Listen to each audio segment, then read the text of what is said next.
It's not easy for bikes and cars to coexist on Richard Street. This painted bike lane is all that separates cyclists from traffic, and it doesn't always do a good job. At the intersections, the cars can cut you off. Every day have been cut off. People usually don't do shoulder checks. For Foodora deliverer Ramanur, riding the street is always a risk. As you see, I'm wearing helmet.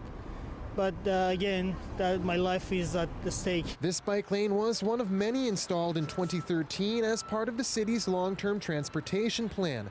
Since then, the number of cyclists on Vancouver streets has increased, but so too has the number of collisions, averaging about 500 per year. When we talk to people who cycle or want to cycle, there's the small percentage that are really feel comfortable out on the street with cars, but there's a much higher percentage of people who aren't really comfortable until they're in a protected space away from vehicles. The city is looking to introduce more separated lanes into the downtown core, and Richard Street is next on the list.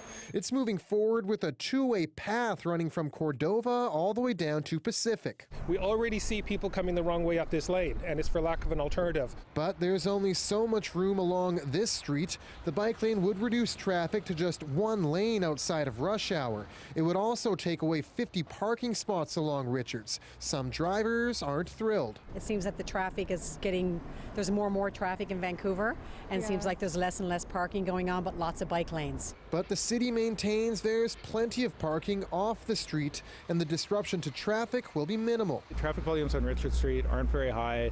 Outside of the afternoon peak period, the traffic very easily fits into a single travel lane. Unlike conflicts around previous bike lanes, the Downtown Business Improvement Association says it's in support of the project.